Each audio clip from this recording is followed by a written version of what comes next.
So hey guys, আজি কথা পাতিম আমাৰ অসমত বহুত বিতৰ্কত চলি থকা বা বহুত কণ্ট্ৰভাৰ্চিৰ মাজত চলি থকা জয় হনুমান নামৰ মুভিখনৰ ওপৰত। কাৰণ যিহেতু মুভিখন আজি ৰিলিজ হৈ গ'ল, আজি ৰিভিউ দিম সেই মুভিখনৰ ওপৰতে।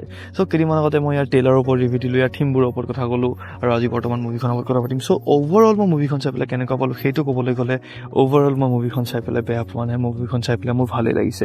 মানে যিবোৰ বৰ্তমান যিবোৰ অসমীয়া ফিল্ম যিবোৰ ৰিলিজ হৈ আছে, সেইবোৰতকৈ এইখনৰ কাহিনীটো অকণমান বেছি ইউনিক হয় আৰু এইখনৰ কাহিনীটো সেইবোৰৰ তুলনাত অকণমান বেছি ভাল হয়, বা এইবোৰৰ মানে সেইবোৰৰ তুলনাত এইখনৰ অকণমান গ্ৰাফিক্সটোও ভাল। যেনেকৈ আপুনি ৰিচেণ্টলি চাই লওক, চিকাৰৰ কথা কৈছোঁ মই, চিকাৰতকৈ এইখনৰ কাহিনী বা এইখনৰ যোনটো থিম হয় সেইখন বেছি ভাল হয়।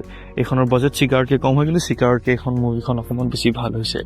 আৰু অভাৰঅল কাহিনীটোৰ ওপৰত কথা ক'বলৈ গ'লে, কাহিনীটো লজিকেল কাহিনী হয়, যিহেতু বৰ্তমান সমাজৰ লগত জোৰাই পেলাই কাহিনী এটা দিবলৈ চেষ্টা কৰিছে আৰু এটা মেছেজ দিবলৈ চেষ্টা কৰিছে, আৰু যোনটো আপুনি গম পাব থিয়েটাৰত গ'লে চাবলৈ। মই কৈ দিলে স্পইলাৰ হৈ যাব, গতিকে মই কৈ নিদিওঁ।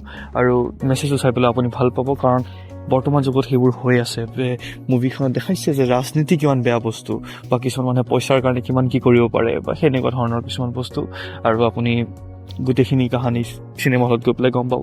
আৰু মই ট্ৰেইলাৰটো চাই পেলাই কৈছিলোঁ যে হয়তো হিৰোজনৰ কোনো ছুপাৰ পাৱাৰ নাথাকিব পাৰে, যাৰ এজন নৰ্মেল হিউমেন বিং হ'ব পাৰে তেওঁ। আৰু সেইটো কথা কিমান সঁচা কিমান মিছা আপুনি গৈ পেলাই থিয়েটাৰত চালে গম পাব, মই ইয়াতে কৈ নিদিওঁ। আৰু চবতকৈ ভাল লাগিছে মুভিখনত টুইষ্ট এণ্ড টাৰ্ণছ কিছুমান আছে।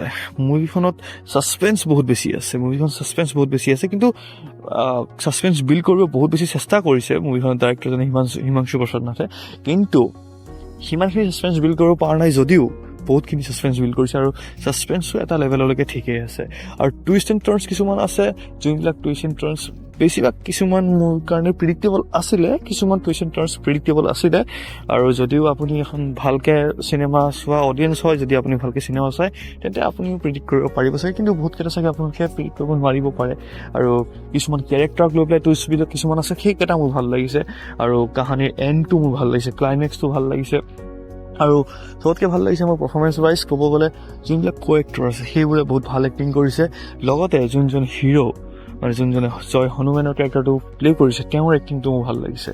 আৰু জয় হনুমানৰ জেগাত জয় হনুমান কিয় হ'ল সেইটোতো এটা কাহিনী আছে, সেইখন আপুনি ফিল্মখন চালে গম পাব। অভাৰঅল ফিল্মখন বেয়া নহয়, আপুনি সপৰিয়ালে গৈ পেলাই ধুনীয়াকৈ চাই আহিব পাৰে। এটা ছ'চিয়েল মেছেজৰ লগতে আপোনাক এণ্টাৰটেইনমেণ্টো দি আছে। গতিকে আপুনি চালেনে নাই বা চাবলৈ যাবনে নাই মোক কমেণ্টত জনাব। আৰু